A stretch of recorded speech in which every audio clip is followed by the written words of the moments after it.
welcome to episode 180 of Cinematary. I'm your host, Zach Dennis, and I'm here with Andrew Swafford, Lydia Creech, and joining us today for the first time on the panel, Mr. Michael O'Malley. Michael, thank you so much for coming on the podcast. Yeah, no problem. You may know Michael as the guy who wrote us a very long and intelligent letter about Twin Peaks: The Return many episodes ago. Yeah, there's so many people who have done that. It's tough to parse through, but I'm sure yours was special. It was good to get out of the system because now I have nothing else to say in like all the subsequent is it a movie or not business. Perfect. It was on the top 10. It's settled. Yes. On this episode, we have movies that we saw this week. In part 1 and part 2, we're going to continue our Jerry Lewis series with a look at 1963's The Nutty Professor. But let's go ahead and get into movies that we saw this week. We're going to kind of retread our first movie with Phantom Thread. Nathan and Dylan talked about it a little bit last week. But this is the latest film from Paul Thomas Anderson. It stars Daniel Day-Lewis, Vicky Krieps, and Leslie Manville. And it takes place in 1950s London. Daniel Day-Lewis plays Reynolds Woodcock, a renowned dressmaker and fashion designer who meets his latest muse in was it Alma? I believe her name is Alma. Alma, the Vicky Krieps character, and they begin this tug of war relationship over the rest of the movie. Nathan and Dylan were both big fans of it. They talked about it last week, but Andrew, Lydia, what did you guys think of Phantom Thread? Zach, I'm more curious to hear what you think about it, honestly. I've already talked, so go ahead. Okay. I'm again going to pass off to Lydia. Lydia, what are your thoughts? Okay. Going in, I was pretty afraid that it wouldn't live up to the hype because it generated a ton of discussion on Twitter that I knew going in, and it got the film stage said it had the best score of the year, and I think Johnny Greenwood just got the Oscar nom. He did.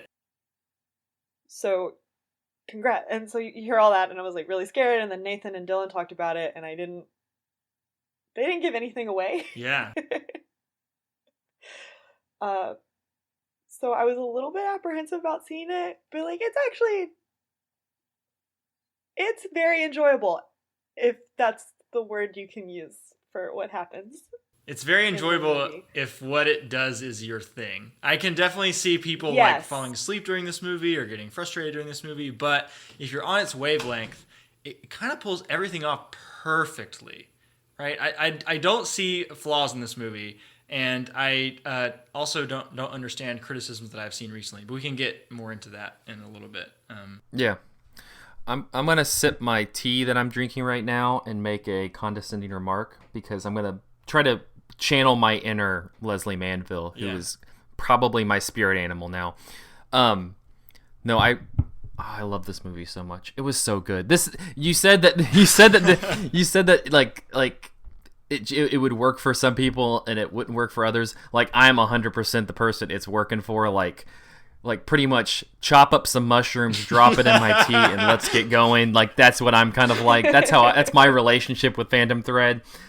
Just from the beginning of it, it's so the first 30, close to 40 minutes of it is just very lush and decadent and swooning and moving around. You have just kind of the sways of the dress. Paul Thomas Anderson did the cinematography for the film in this one, and just uncredited, and the way he moves the camera is just so beautiful, so decadent. It just feels so regal, and it fits because you have this very posh setting in 1950s London with this dressmaker who thinks very highly of himself and feels that he is the epitome of culture and class in this town. And I kind of just got swept up in the mood of it. The beginning of it kind of reminded me of a Wong Kar-wai movie where it just had shapes and colors and images and all of this stuff swirling about, and it just was so intoxicating. And then the story begins to happen, a little ways into after I like to call him R.J. Woodcock. R.J. Woodcock meets Alma. And it becomes this Hitchcockian, not really thriller, but this Hitchcockian suspense. It's definitely Hitchcockian, no matter what you spin it. Yes. Yeah, but and I don't know. I was on. There was never a time when I was really bored. I was very engaged constantly. I could see where people would be bored. That's fine. But I wasn't. I was just totally engrossed by this movie. I think that Daniel Day-Lewis, of course, he's great. He's Daniel Day-Lewis. He's dialing it back a little bit in this. He is. He kind of seems like because damn is Vicky Creeps throwing some punches. Yeah. So good. And then Leslie Manville has like little right arm jabs up the with like an uppercut kind of thing because she's fantastic. I love Phantom Thread. If this would have come out earlier, this would have been like right up there on my list. I think that I need to rewatch it for Leslie Manville because I hadn't read any criticism of it going in, and people were glowing about Leslie Manville, and I didn't notice her that much because I was too focused on what's going on with Vicky Creeps and Daniel Day-Lewis. But Leslie Manville is nominated for Best Supporting Actress now. She's gotten so much praise from so much people, so I need to give the movie another reading, just focused on her. My experience was a little bit different than yours, Zach. Whereas coming out of the movie, I again didn't feel like I found any flaws in it. I felt like it pulled off the hat trick that it was attempting really, really nicely. But every time I walk out of a Paul Thomas Anderson movie recently, the only ones I've seen in theaters are The Master, Inherent Vice, and this. And all three of these were movies that I walked out of thinking okay, that was a good movie. I liked it. I don't love it. I need to give it time to steep and then go back to it. Because Paul Thomas Anderson, you just don't know what to expect with this guy. He changes his genre every single film. He has a slightly different tone every single film. And so expectations with his movies are tricky. But Phantom Thread has had the quickest turnaround for me with all three of those films. It took me probably 6 months to get back into the groove of Inherent Vice, maybe a year or so on The Master. Phantom Thread, a week later, I am ready to sing this film's praises to high heavens. I think it's really fantastic, and I intellectually understand how people could be bored by it, but I am really excited to go back and have that ride again. Zach, you're about to say something though? Sorry, I interrupted. Oh no, you're fine. I wanted to just say, when Paul Thomas Anderson, I was thinking about his movies and kind of how they age kind of reminds me of Stanley Kubrick, and the fact that it seems he kind of makes them and they're too opaque to really engage fully on the first view. And whether you really like the movies or you kind of dislike the movies it seems like your first intake of a Paul Thomas Anderson movie, much like a Stanley Kubrick movie, is probably not how you're going to feel if you watch it again or if you watch it years from when you saw it. I think that you have that with Boogie Nights, and you have that with The Master. You definitely have that with something like Magnolia.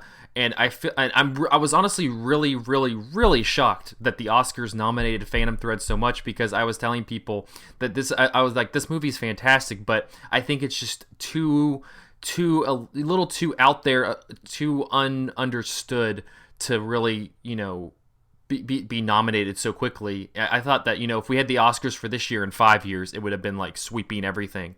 But I don't know. I think that this movie is one that the more you go to it, I think the more it'll undress, pun intended. And God, the Johnny Greenwood score, man, I haven't listened to anything else all week. And Nathan mentioned on the last episode that he had seen it twice in 2 days. He has now seen it 3 times. And I know from his thirsting on Twitter that he's planning on going back to see it a 4th time in theaters. But I think the Kubrick comparison is apt in one way, which is that I don't think he's on the same level as Kubrick in terms of how he's innovating. No, and I wasn't saying that. He's not pushing genres to their limit or doing all this technical achievement that Kubrick was doing with Barry Lyndon in 2001 and The Shining and stuff like that. But what he is doing that Kubrick was doing is He takes his time on movies. He kind of holes up and works on his own thing. It's always completely different. And he doesn't seem at all concerned with making a movie of the moment, right? He's not responding to any of the trends in like film styles or genres or anything like that. He's not making movies about current events and politics. He just goes off and crafts a thing that is really good, and then he releases it to the world, and it usually takes a little while for us to acknowledge how good it is. But they're always just very good on a fundamental level, and I don't understand that. There's been backlash towards this movie for like political reasons, I guess. But B, there's backlash against PTA as a like middle-brow milquetoast auteur, and I don't think that's true at all. Well, let's get in that real quickly because we're going a little long on this one. But I want to address some of the complaints that I've seen a lot across the internet for people who aren't really digging Phantom Thread, and that seems to be that this is yet another cog in the long streaming whatever of tortured artist, tortured man, having to get through the plot of the story with the help of his latest. The tradition of Fellini's 8.5 is what people are. But what do you guys make of that criticism? I pass to Lydia. Well, I said it off mic, but it's the shallowest possible reading of this film. If you ignore how much time the camera spends with Alma and with the sister character, and if you ignore the way the framings and the composition, like, it's not just R.J. Woodcock's story, and it's not just R.J. Woodcock's so great, and he has to put up with all these women and he crushes them, but really it's all worth it in the end because he's such a genius. Like, I don't know how you looked at this. No, yeah. And got that interpretation. So I have two. Oh, sorry, go ahead, Liz. No, I'm done. I had two things to add on to that. One is that I feel like if people have seen many Hitchcock movies, which focus mostly on problematic dudes doing horrible things to innocent women, and the movie being critical of the protagonist dudes for that you can apply that same reading to Phantom Thread. Like, if you love Vertigo, I don't think you can take issue with the politics of Phantom Thread. They're so similar in terms of the characterization and the arc and like the way that the camera and the narrative itself frames the problematic figure at the center of the film, right? Michael, something having not seen Phantom Thread, so just jumping in here blind a little bit. I mean, there are people who critique Alfred Hitchcock for wanting his cake and eating it too, right? You know, he does Vertigo, but there's still a lot of like male gazy stuff in Vertigo that's like, well, it's being critiqued, but it's still in the movie. That's fair. You know? That's fair. So that's not the criticism I've seen of Phantom Thread, but I think that's true of Hitchcock at times. The other thing that I wanted to say about that controversy is that one of the things I think is really smart about this film that I haven't seen other people writing about is how this movie has this weird, effortless glide where the protagonist changes. You know, for the first half of the movie, the protagonist is Daniel Day-Lewis.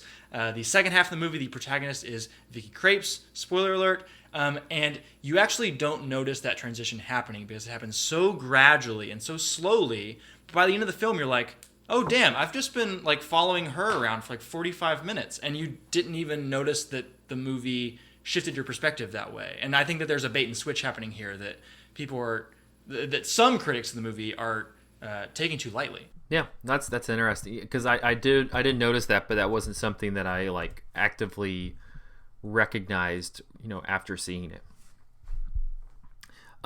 So Phantom Thread, we recommend it. It's in theaters now. I think we all recommend going and checking it out if it's playing near you. The next movie I want to talk about was another new release that is the modern masterpiece. Some people say that Citizen Kane is the greatest movie of all time. Some say Vertigo. I say the greatest movie of all time is Paddington 2. The latest from writer-director Paul King. This one brings back the Brown family. Paddington's there. Paddington is wanting to buy the perfect present for Aunt Lucy. She's turning 100. They don't specify in human years or bear years, so who knows what the like equivalency of that is. That's a plot hole. We're gonna move on though. But Paddington wants to buy the perfect gift for Aunt Lucy. Lucky for him, this London pop-up book shows up at Jim Broadbent's store, and he's like, this is perfect. Aunt Lucy's always wanted to come to London, and now she can have this pop-up book of London. Well, fast forward a little bit, Paddington and the Browns go to this circus thing, which oddly looks like an updated version of Freaks that we talked about in our horror thing last year, but that's a whole other thing. And they run into Hugh Grant. Hugh Grant is this big-time, washed-up actor who now is doing dog commercials and is doing something at this circus. And Paddington accidentally kind of lets out, hey, I really want to get this pop-up London book for Aunt Lucy. It's at this store. Lo do we know, Hugh Grant is a thief, and he steals the pop-up book because there's some convoluted plot where if you follow the plot, the things in the pop-up book, it'll lead to a treasure. So Hugh Grant goes and steals the book, and Paddington tries to stop him, but is framed. And Paddington Bear, guys, Paddington Bear, with his red hat and his blue coat, he goes to jail. So we have to spend an hour almost of this movie with Paddington Bear. You know, lovely marmalade chucking down his throat Paddington Bear in jail. Lucky for us. You know who else is in jail and who's wearing... Brendan Gleeson. Oh, I was gonna like... yeah, Brendan Gleeson. Sorry. And him, they get off to, you know, and let me just tell you, Brendan Gleeson's character, Reynolds Woodcock's a nice name. Brendan Gleeson is, let me make sure I get this 100% correct, guys. Let me make sure. Knuckles McGinty.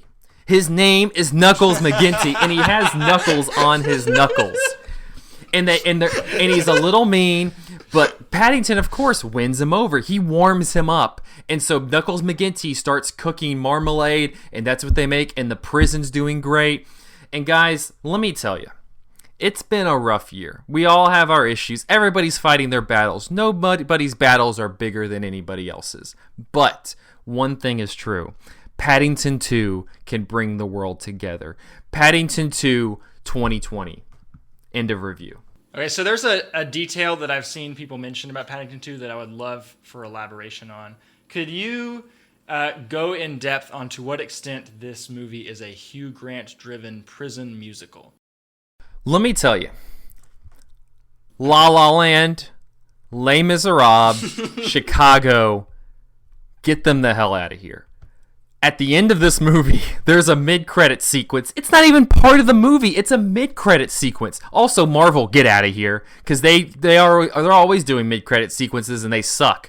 But this one, they have Hugh Grant is in jail, and they have this giant musical number that makes references to Bugsby Berkeley and the Umbrellas of Cherbourg. Like, what? Sign me the hell up. Hugh Grant is dancing in this musical. It's wonderful. It's like a minute to 2 minutes long. It's amazing. I want a spin-off movie from Paddington 2 of just an hour and a half musical of Hugh Grant in jail. Hugh Grant 2. I can't it's a movie that has constant references to Buster Keaton and Charlie Chaplin, and again, the Umbrellas of Cherbourg. How can you not like this movie? Paddington 2. That's my end. Well, I have been a grump for the past couple weeks about like people are probably overhyping Paddington 2, blah, blah, blah. But Zach, you've sold me. I'm gonna go see Paddington. I think what can you say? If I'm not one thing, it's not. I think the one thing I can be is a seller of the greatness of Paddington 2. All right, moving on though. A movie that came out last year. It just got a bunch of Oscar nominations. It's on Netflix if you want to watch it. It is Mudbound. Andrew, tell us a little bit about Mudbound. I'm gonna pass to Michael because he has not got a chance to talk much. All right, yeah. Let's do it. Hitchcock hot take. So Mudbound is not just on Netflix. It's a Netflix original movie, and it involves a wide cast. Let me pull up the details here so I can get all the crew right. So it's directed by Dee Rees, who did Pariah a few years ago. You might have remembered. And it involves a family and some white family with a family of African Americans sharecropping on their property in Missouri. Is that right? Yes. And what it ends up being is this really sprawling character drama that flits from perspective to perspective in a way that I feel really recalls like maybe William Faulkner in As I Lay Dying or something like that. That kind of like sprawling family dysfunction that's really couched in contrasting points of view and kind of fragmented perspectives that overlap in interesting ways. Yeah. And also similar to As I Lay Dying in the fact that you get direct inner monologues of characters' thoughts. So it's not just you're following different characters, but you're seeing through their eyes, so to speak, through extensive use of voiceover narration. Like there is a lot of voiceover. Probably more voiceover narration in this movie than I've ever seen in a film. And in a way that I think works beautifully. It does, yeah. And I think, honestly, like it would be a really confusing movie without that voiceover. That voiceover is a real anchor for figuring out whose perspective we're in. But you'll hear lines said at the beginning of the film from a given character, and the line will mean one thing in that scene. And it kind of has a circular structure where you loop back in time by the end of the film, and the line will get repeated again. It will mean something completely different. So she's doing interesting, clever things with the voiceover narration in addition to giving you so many different perspectives and making this really big mosaic. Right. And so rather than the narrative crutch, or a shortcut, like voiceover tends to be, it's a really, it's a whole nother facet of the movie. It's the really central mechanic. Helps the movie open up. Yeah. And it also is reminiscent of some of the modern Terrence Malick films. I was thinking about Tree of Life a little bit while watching this. I don't think this movie hits the highs of pretty much any Terrence Malick film except maybe Song to Song, which is weak. But it's better than To the Wonder. I might like To the Wonder a little better. All right. The reason why I'm a little hesitant to call Mudbound like one of the greatest films of last year, or like really root for it in some of these awards, is that I think the movie does feel a bit stalled throughout. Like it's 2 hours and 15 minutes, and we were talking before recording this that it has the content of a 4-hour epic condensed into 2 hours and 15 minutes. But the problem for me is that there's not a lot of forward momentum for a lot of it. You're just the characters are stuck in this muddy farm, right? That's not giving them any crops really. They've hit a dead end in their lives, and it feels like for most of the movie, you are sitting at a dead end as well. Things are happening, the story is moving, but it always feels like nothing can possibly happen after this. And it was hard. It was hard for me to get excited about keeping my eyes glued to it and seeing what's going to happen next. Was part of the problem the structure, which, as Andrew alluded to first, like the movie opens with essentially the last scene of the movie, or one of the last scenes, and then we spend most of the rest of the movie catching up to that scene. Does that like deflate the narrative tension? Not at all. Not at all. I mean, I definitely wanted to know how they were going to close that loop, right? But it almost felt like impossible. Like, how could they possibly get there? Right. One thing we haven't mentioned is it's also kind of stealthily a World War II kind of best years of our lives, like veterans coming home movie, which ends up playing a really interesting role because there's one of the African American sons and one of the white sons. They both go off to war and then come back. And one of the kind of warm overlaps of perspective in the movie is that they can both share their World War II combat experiences. And for me, that was a real driving momentum too, because like you get probably about half the movie before they come back from World War II. We spend a long time with the family, kind of waiting for their family to come back, and I think the son's coming back with an outsider's perspective, and there's certain key plot elements that come from that World War II experience that kind of catalyze some of the later plot threads. I think that was an interesting thing for me because it did shake up the dynamic of the first half of the movie. I will also say that one of the really brilliant things that Mudbound does is in the sequences while the boys are off to war and everybody else is back home on the farm, the way that it edits back and forth between those worlds is kind of amazing.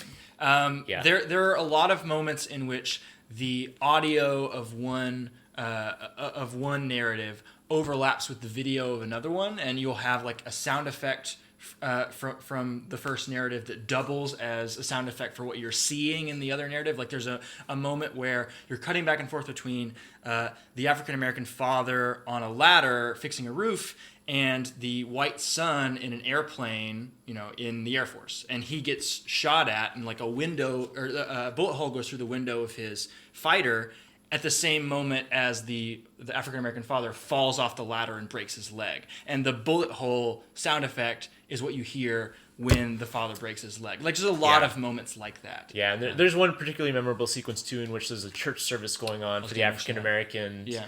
And the, like, spirituals are playing over a war sequence, which is really affecting. Yeah. So it's, on a craft level, it's really visually beautiful, very smart in terms of the way it uses narration and the way it uses editing.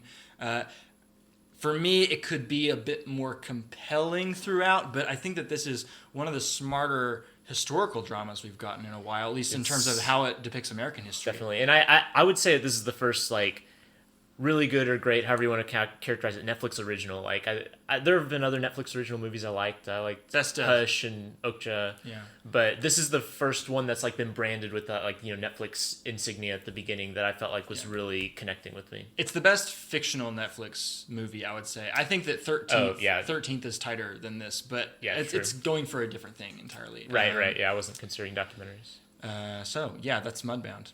Yeah, it's on. It is. It's if you didn't hear the 1,000 times that we mentioned it, it's on Netflix. Our last movie, we have about 3-4 minutes left. Andrew, do you want to real quickly talk about Mary and the Witch's Flower?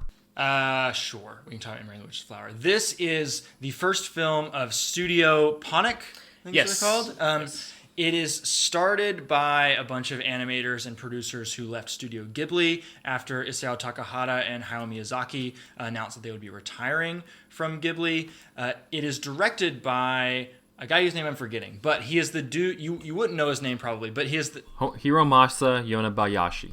There he is. He is the director of Secret Life of Arrietty, as well as When Marnie Was There for Studio Ghibli. And I would put all of his movies kind of on the same level of like very good, not necessarily great. They all have their strengths and weaknesses. Mary and the Witch's Flower, the big weakness that a lot of critics are pointing out is that it feels a little samey compared to the rest of the Ghibli formula. There are a lot of things that feel lifted from Kiki's Delivery Service, lifted from Spirited Away, lifted from Castle in the Sky, etc. However, I think that we may be underselling this movie a little bit, which is the positive is the exact same thing, which is this is a Ghibli movie. It is in the tradition of Ghibli movies. It is done with the same care for attention and like artistry and like beautiful backgrounds and thoughtful character design and very smart scripting that treats children with respect and a very interesting world that you just want to infinitely explore. And so I think that we may be denying ourselves the pleasure of enjoying a traditional classic style Ghibli film if we say, well, it's just a traditional classic style Ghibli film. And one unique takeaway that I've had about Mary and the Witch's Flower that I don't necessarily know what to do with, but I haven't seen other critics talking about it, is all of this director's movies, Witch's Flower, Marnie Was There, and Arrietty, there's this one strange connecting feature to them, which all of them have to do with relationships between children and their grandparents. Like, parents are nowhere to be seen in these movies. It's always like the parents are off working in the city while the kids are visiting the grandparents, or the parents are having an operation or something like that. And the kids have to form some sort of relationship with the generation that is once removed from them. And the narrative will always go in strange directions that eventually lead to the protagonist sort of leading the same life as their grandparents. They're like reliving their grandparents' lives. When Marnie Was There really hammers that home in a way that I don't want to spoil. But Mary and the Witch's Flower alludes to that as well. Again, I don't really know what to do with this thought, but if it percolates, if it develops, and if this guy keeps making more movies, maybe I will. Maybe there's an auteurist reading of his movies that people have not quite discovered yet. Nathan. Michael, you also watched Mary and the Witch's Flower. What were your thoughts? I did, yeah. I liked it as well. I thought structurally there's maybe some problems with the plot that make some of the world building a little bit shaky, and it's not quite clear on that. But like visually, it's great. The main character's great, really charming. Regarding the whole like motif of grandmothers, one of the things that's in this movie that I don't remember so much in the other ones, but maybe this is a thing, is like, there's this real consciousness about like industrialization and the forward march of technology and the possible limits that we should place on that. Almost like an Ozu thing of the divide between right. generations. And this would not be true of a character or of a person who's the protagonist's age right now, but maybe possibly true of the filmmaker himself. If you look at like, the lives that his grandparents would have left, that was like right on the cusp of like industrialized Japan in a way, like is probably like right around like pre-World War II or whatever. And I'm not sure. World War II being the shadow that hangs over a lot of Ghibli features. Right. Yeah. So I wonder if there's maybe like a nostalgia for like a Japanese past, and that's part of the connection with the grandparents. So it's not so much about recovering from the trauma of the atomic bomb and more of like indulging in a sort of nostalgia. I mean, Hayao Miyazaki once said that Kiki's Delivery Service takes place in a world where World War II never happened. Right. Which is interesting to frame other Ghibli movies in that light. So yeah, I think we would both recommend it's good. Mary and the Witch's Flower. You should also go see it. Yeah. If you see it, also maybe cool it with the profanity. We had a neighbor that was not so fun. We were sitting next to on our left side the most adorable little girl who was commenting on all the things, like she was saying, "What a beautiful house," and on the other side, I had this dude with his date who was reeked of marijuana and was like dropping the C word to like roast the characters on screen. Yeah. Don't do that. Bad form. Terrible form. First off, that's such a rude way to describe Jesse. I think that Jesse, if he wants to say something, that's fine. Jesse, you live your life. Mary and the Witch's Flower, I believe it is in select theaters now. So if you have a chance to see it in your town, these guys say you should. We're going to take a short break. We will be back talking about the Nutty Professor and Jerry Lewis after this. Hey Cinematariats, this is your co-host Lydia Creech with an important message during this break in the show. Cinematary would like you to know that we do not want your money, and we don't want to place ads in the show at this time either. That's not why we do this. We do it because we enjoy each other's company, and we want to bring you our pure, unadulterated opinions on the world of cinema. However, there are a few things you can do to help out the show that we would greatly appreciate. First, leave us a review on iTunes, 4 or 5 stars only, to help us reach more listeners per the algorithm gods. Secondly, send us a tweet at Cinematary, or better yet, send us an email at zach@cinematary.com. That's Zach, Z-A-C-H, so we can hear from you guys for a change.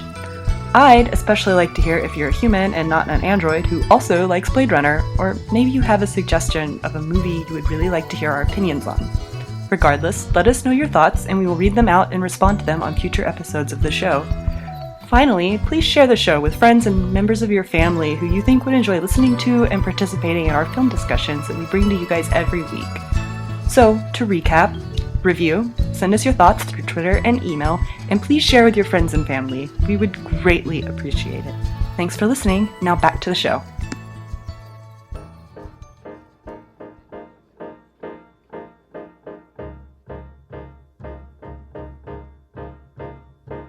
That old black magic has me in its spell. That old black magic that you weave so well.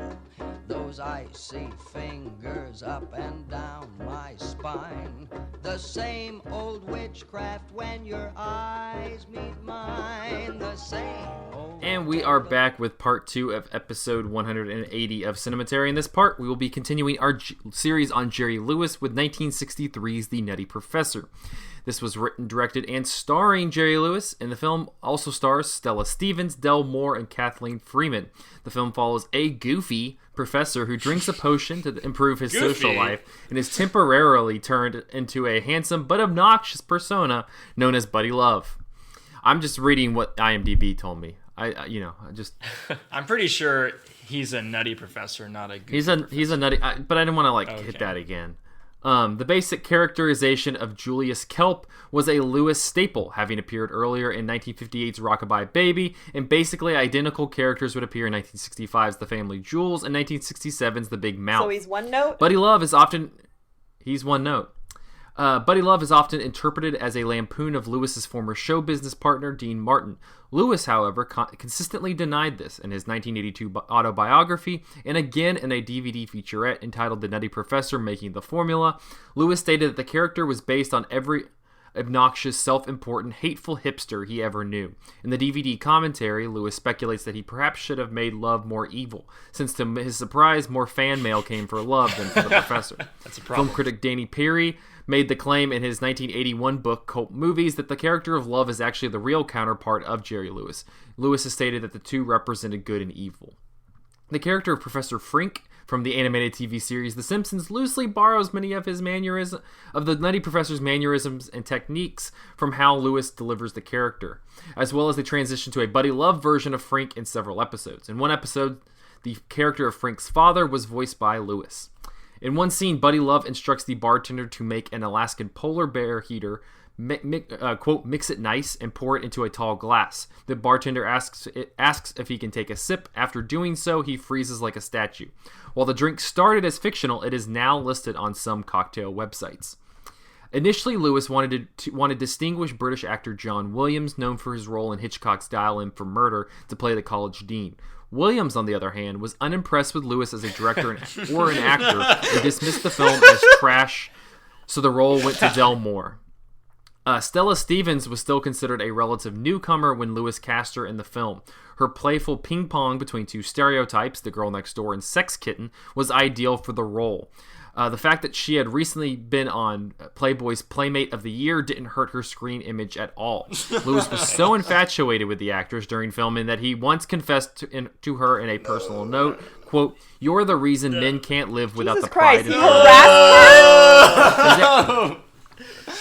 her? His adoration also explains why Stella by Starlight is the opening theme song for the movie, performed by Les Brown and the Band of Renown.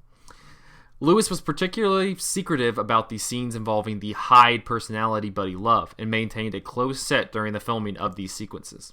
In an interview with Axel Madsen, Lewis recalled, quote, "It was a real Jekyll-Hyde situation at home as well as on set. When I played the scientist, everything was okay, but when I played the other characters, things would get chillier at home. And to this day, my children have not seen the film. It's the only film my wife will permit them to see. And I said to her, 'Don't you want them to see my transformation, my best performance?' And she said, 'No, I don't want them to see Buddy Love.' And this kind of shook me up, and I said, 'You're telling me I did a very good job.' And she said, 'You did a marvelous job playing the worst human being I've ever seen in my life.' In 2004, The Nutty Professor was selected for preservation in the United States National Film Registry by the Library of Congress as being, quote, culturally, historically, and aesthetically significant. It is largely considered to be Lewis's finest and most memorable film. In 1996, a remake starring Eddie Murphy and Jada Pinkett Smith was released and directed by Tom Shadyac. In 1963, in the New York Times, they said, "Credit the effervescent Mr. Lewis for trying something different, a comical character study with an edge of pathos. The surprising, rather disturbing result is less of a showcase for a clown than the revelation, and not for the first time, of a superb actor. That's why his Nutty Professor may leave a lot of people thinking and hoping for more such experiments. Attaboy, Jerry." In 1963, in Variety, they said, "The Nutty Professor is not one of Jerry Lewis's better films. Although attractively mounted and performed with flair by a talented cast, the production is only fitfully funny. Too often the film bogs down in pointless, irrelevant, or repetitious business, nullifying the flavor of the occasionally choice comic capers and pleasing the tempo and continuity of the story." Critic Stuart Byron said, though, "Lewis has really made his view of life into a true comic vision that can be discussed on par with Chaplin's, Keaton's, and Laurel and Hardy's." On that note, let's talk about the Nutty Professor. I'm curious, Andrew and Michael, you both have not been on a Jerry Lewis episode yet, so why don't you lead us off? Because I feel like how Lydia and I feel has been pretty etched in the stone at this point. Yeah, well, for context, I'll go back a little bit and give my history with Jerry Lewis before we get to Nutty Professor. I watched The King of Comedy first before I had seen any Jerry Lewis films, and I really liked it. And I'm excited to go back and watch it to get more out of it, knowing what I now know about Jerry Lewis. How does that enrich in the film? I did not watch Artists and Models, and I remember hearing all these very negative things from you and Lydia about Artists and Models and about Jerry Lewis in general, and I was a little apprehensive about jumping in with the second film. I did watch The Bellboy, and I was really worried about it. And like you, Zach, I was pleasantly surprised by just how delightful of a movie that was.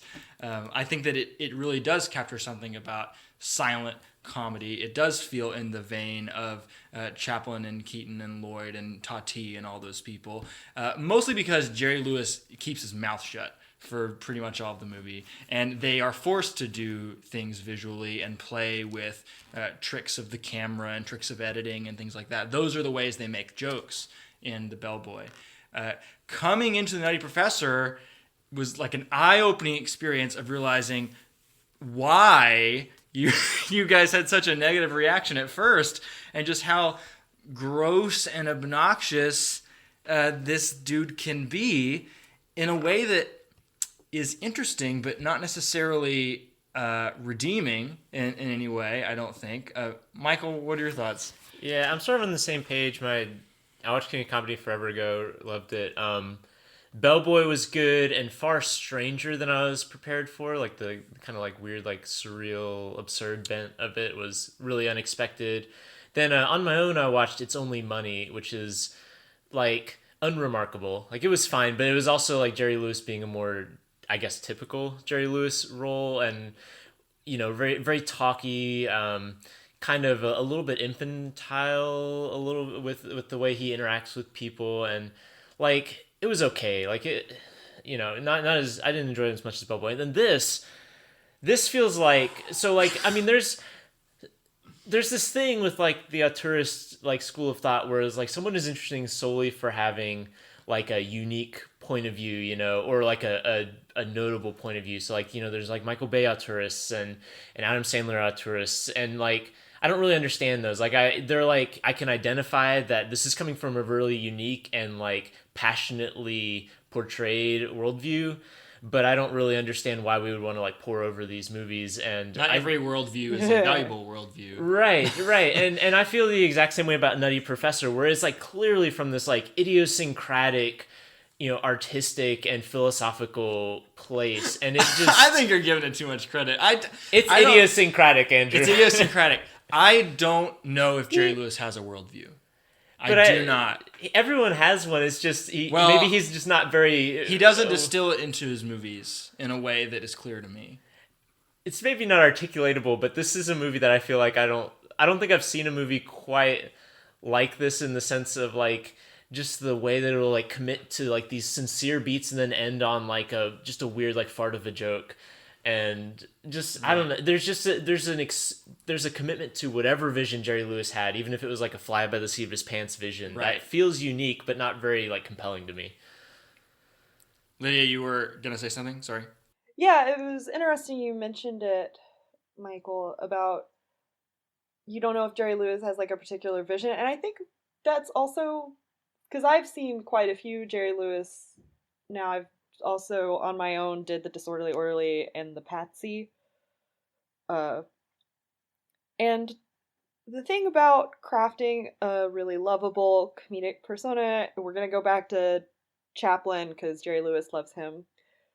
Like the tramp has like a consistent character, and Jerry Lewis's brand is like A, making a fool of himself, being very loud, clumsy, and then B, when he does have speaking roles, it's like this weird, like, mouth noises, and then, like, smart-ass comments, and that's, it does not congeal into a whole package that is compelling in any way. Yeah, not only I'm is done with him. Chaplin's character like consistent throughout the movie, but the movie itself is consistent in the way it treats Chaplin's character. Whereas in like Nutty Professor, the movie like fucking knows what. Yeah, it like ricochets between like the professor being an object of ridicule and then this like, you know, deeply sensitive man that we're supposed to feel bad for, that he's lonely, and then like the love like douchebag dude, like we like within the space of like 30 seconds we're supposed to think he's the worst, and then also some like weird like, you know, sexy magnet. The thing that bothers me about this movie is that we're, I guess obviously, quote unquote, supposed to think Buddy Love is the worst, but like nothing is fucking examined about how gross it is for the professor to creep on his female students. Like, don't. That's like that's the worst thing. I don't feel sorry for this buck-toothed idiot. And the movie language does not invite you to criticize him in any way either. No. Like as soon as Buddy Love shows up, the movie stops being a comedy. There are no jokes anymore. There's a very long 20-ish minute sequence where it's just Buddy Love trying to get in this girl's pants, and the way the camera moves, it leers over her legs the same way that he does. There's nothing ironic in terms of the framing or the blocking of the scene, which is supposed to make you see him as an object of ridicule. He's just your protagonist, and he has this goal he's trying to reach, and by default you are rooting for him, even though he is, you know, such a reprehensible character. And like you said, Lydia, I don't think that the doctor or the professor is all that much more endearing either, considering he is a college professor trying to fuck his student. Like that is his arc. Yeah. Even though his beauty comes from within or whatever the fuck that is, he's still doing something horrible. Well, and there's also that like really terrible justification at the end of the movie where he's like, please forgive me, everything that I did as love was not, I didn't do that of my own will or whatever. So we're instantly supposed to forgive him of everything that like the other character did just because he says that, which completely ruins any sort of Jekyll and Hyde interpretation, because you know the whole metaphor of Jekyll and Hyde is like your own inhibition's gone, you turn to a monster. I want someone to write. Sorry, go ahead. Yeah, I don't know. I want somebody to write a philosophy of identity essay about the Nutty Professor and try to parse out, like, to what extent does the professor's brain exist or operate in Love's body? Because he knew it's Stella's name. Like, he's in there. Like, in the first thing, he starts calling her by her name, and she's like, why do you know that? It's because the professor knows it. Right. But it's almost like they have different morality systems, right? If the professor thought and wanted all the things that Buddy Love did, he would not necessarily behave differently because of his mannerisms, but he would say different things. He would strive for different things. It seems like they are not just two sides of the same coin, but completely different people who happen to have a little bit of the same information in their brain. And I don't know what to make of it. But I also, I want to come back to a point that you made last week, Lydia. I think that you mentioned like the concept of punching up versus punching down in Jerry Lewis's movies and trying to figure out what direction he's even pointing. And I think in this movie, he's punching down all the time. Because in the sequences where he's the professor, the joke is the professor's a buffoon. The professor is, to go back to the word that was apparently used in Artists and Models, it seems like they are pointing at him and jeering the word retard at him. And then when we're in the Buddy Love sequences, again, most of these are not funny. There's not really jokes in these sequences. But when there are, it's Buddy Love making a mockery of somebody else, like what he does to the dean of the school, making him get up on the table and recite Hamlet in his underwear. And the joke is like, haha, look what Buddy Love is accomplishing. Look at the ridiculous thing he's making this dean do. Look at that ridiculous dean. So it's always making fun of the person who's like put upon and taken advantage of. It's never like making some sort of insightful commentary. Yeah. Zach, you've been very quiet. What else? Or what are your thoughts on this? One of the things I've been thinking about with this series, and this deals with Jerry Lewis, but it also just deals with how we look at comedies and how we critique comedies, because I think that that's a genre that's difficult to be like, you know, did you like this movie? Yeah, it was really funny, and it's tough to distill like what made you laugh other than like maybe reciting gags or reciting lines, but those you probably aren't doing the justice that like the movie does for those, and so it's kind of, you know, another point. And so especially with how, Lydia, you've reacted to the Jerry Lewis movies, I've been thinking about what it's like, what's the best way to critique a comedy. And I don't know, have you come to any conclusion with that, Lydia, with how you've been able to kind of take what these movies are giving you and go, this is why I don't like them. It's not just because I go, oh, I don't like the humor. This is specifically why. I mean, for a while I was kind of like, maybe it's because comedy ages the fastest out of most genres, because, you know, what we find acceptable to point and laugh at changes pretty quick.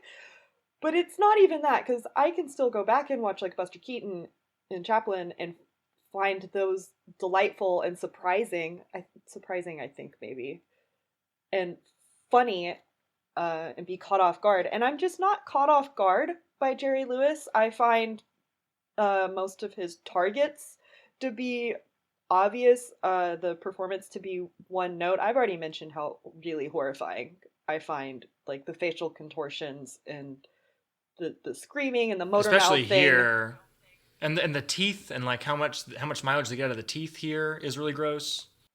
So, and I guess maybe I shouldn't judge, and some people do think that's genuinely funny, but that doesn't surprise me, and I find that very easy.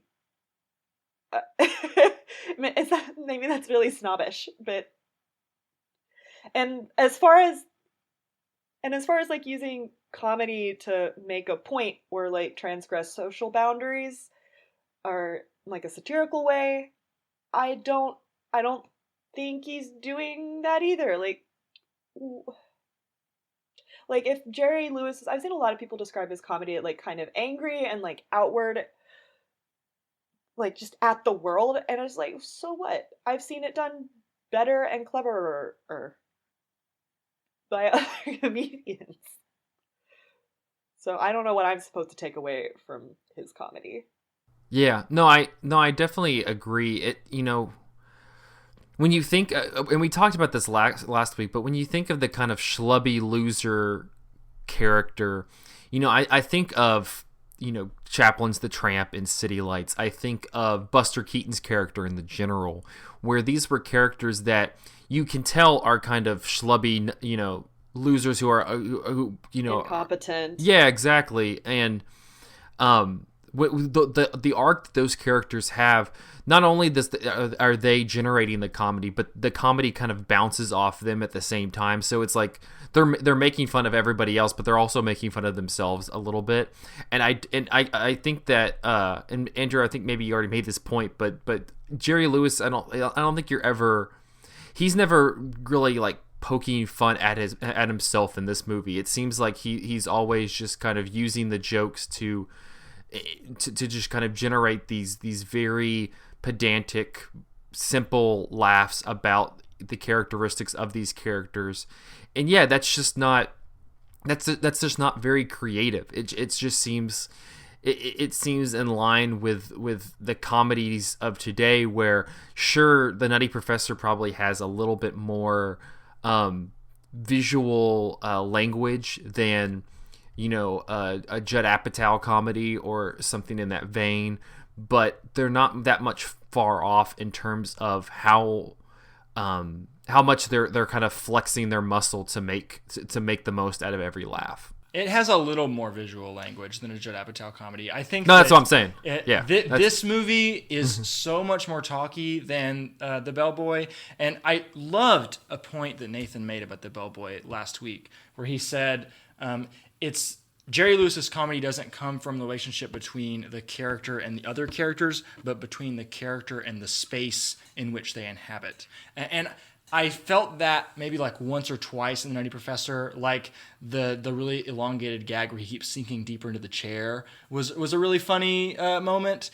But for the most part, this is just conversations between people, and most of them are kind of conversations that are skeezy for one way or another, or in one way or another. And again, a lot of them are not played for laughs. I really think that after the first transformation happens, it is really unclear what parts of the movie are supposed to be jokes. Like, it's not just this part of the movie is not funny. It's like there's not an intended laugh in this section. And I don't know what the movie ends up becoming in the last half, but I would be curious to hear what your guys' thoughts on it are. For those of you who have seen, like, I've not seen, like, any of his movies with Dean Martin, like, and so, like, Andrew and I were kind of wondering, like, are we missing a piece of this movie by not, like, really being familiar with how he interacted with Dean Martin? If perhaps, like, the Buddy Love is supposed to be, like, a parody of Dean Martin, like, maybe that's part of the ongoing joke. The way to distinguish is that Dean Martin is Buddy Love, but you're supposed to like Buddy Love. But people wound up like Dean Martin in the Buddy Love, though, that because it's incompetent satire. I mean, that's he mishandled like it. Dean Martin is Dean Martin's exactly like Buddy Love, except he's framed as a likable guy in like Artists and Models. Like, you're supposed to kind of like him. I did not like him. How do we feel that he is framed in this movie? Like, it's really inconsistent. Ostensibly, he's framed as the Mr. Hyde to the Professor's Jekyll, but does the movie frame him that way? I mean, clearly it didn't, because he was getting fan mail for Buddy Love's character. It's like, how did you fuck that up? But I think it is like attempting to show him as the negative. I think that you see when you're first introduced to Buddy Love and the camera's panning and walking toward the nightclub and everybody's turning their head and has these agape looks, and you assume that it's because he's walking around and he has like the hairy arms and everything, and he kind of looks like this like disfigured ape creature. That's why everybody's looking at him, and it turns out that he's Buddy Love. But I think that just kind of that aggressive machismo-ness is what is supposed to make him negative. But at the same time, people, like Lydia said, people clearly didn't see that the movie. But he's playing a type of aggressive machismo that is considered cool by society, and it's rewarded at large, right? And in the movie, he feels like he's just playing it straight. Susie's. No, Purdy, Miss like Purdy, Stella, who is the name of the actual actress. And I was just like, Stella why? Purdy. Yep. Don't pay lip service to being annoyed by this. Like, smack him and walk off. If this is really a critique of this character, there should be some punishment, and there isn't. I also think, like, the character, like, how we know that this character is supposed to be repugnant at the beginning is how other characters react to him. Like, there's nothing like the visual language of the movie doesn't necessarily suggest that, except that the characters are looking at the camera. And then later on it becomes confusing because the same characters who had repulsion for him are saying, in that like SGA meeting where they're trying to get the prom band or whatever, they're saying like, "Oh, he's the greatest." I have so many questions. What college has a prom? The college senior prom. What college has a prom? What senior class knows each other at a college? Why would a college have a prom in a gymnasium with chaperones? Why do they have chaperones? Why are the chaperones not allowed to dance at the prom? So many questions. Yeah, but there's not really ever like a reason why, like, for instance, Miss Purdy's character changes her feelings toward him, except that like he just, I guess, exudes such coolness that it overrides her gag reflex or something. But like, she's so clearly like not into him at the beginning, and then like all of a sudden she gets like swoony for him, and it's really confusing because that's how that's how I was gauging how the movie wants us to feel about this character by other characters' reactions to him. Did it pour? I will say it's also weird for, like, Jerry Lewis's shtick is kind of like goofy across from a straight man. That was his dynamic with Dean Martin. They share the screen, and so when it's just them off by themselves, like, there's not even this like duo dynamic energy. It's just the separate components not working. And if What's her name again? What Purdy? Stella Purdy. If only Stella Purdy had a character What was aside it, from Sex she's Kitten? Purdy. Golly. Like maybe this. That's so fucking gross. Yeah. Gosh, and the relationship between her and the professor is not much better. Like we said, he's her teacher trying to fuck his student. That's gross. But there's also two distinct moments in the movie where it allows the professor to be just as pervy as the Dean Martin character, and the camera shares that perspective. The first one is when she's talking to him after class about wanting to go to the purple pit. It's a purple pit, yeah. And she's going on and on about like the rules of the purple pit or whatever, and it becomes very clear from like the sound design of the movie that we're not supposed to be paying attention to what she's saying. It becomes a very close zoom in on her face, and then slowly it creates this soft focus where there's no joke. The joke, the joke is non-existent, but the message is, look how beautiful she is. It doesn't matter what she's saying. It doesn't matter what she's saying. She's just pretty. And then the other part, which is way worse than this, which is... It was like Blade Runner 2049. Oh my God, yes. She's She's walking out of the classroom. I don't remember if this is before or after the first transformation, but she's waiting at the door because an absurd amount of students keep walking into the room, which is, I guess, supposed to be the gag. But you're distracted... That's a Jerry Lewis joke. You're distracted from the joke because the actual character drama on screen is we see him like mentally undressing her with his eyes, and we keep seeing these cuts to her wearing these different revealing outfits, which is like goes to show like no matter what modesty standards or dress codes exist in schools, like guys are going to be awful and pervy because she's wearing like a skirt that goes to the floor. That is a moment where Jerry Lewis loves breaking the reality of his films, and the film is breaking reality solely to show you this like gross, horny perspective that is supposed to be criticized later in the movie, but criticized from another character and not really even all that well. I guess like the ostensible defense of that sequence is that like, so we see that like he as a professor starts unwittingly like dropping into the Dean Martin perspective, and so like maybe hypothetically, like since it's after his first transformation, it's supposed to be like that element that he's conjured is now like colonizing his professor brain, but they start to blur a little bit because his voice keeps popping. But it's very poorly done if that's what the intent is. Right. And the fact that this movie ends with a speech of Jerry Lewis on stage, I admire the subtle transformation of him from the Dean Martin character back into the professor and how they do that kind of seamlessly, but it's like a 5-minute speech of him just explaining like all the lessons he has learned. And he even says the word, the lesson I have learned is, and it's something stupid and cliche and pat like, it's always important to love yourself. Or I didn't listen I don't to even it. remember all of them. They're so bad. But whatever it is, it's good enough to make Stella Purdy want to marry him. Yes. And the fact that the movie... Okay. Ooh. Now I'm remembering more things that happened. It's actually not the end. It's maybe 10 minutes from the end. Because it says not the end.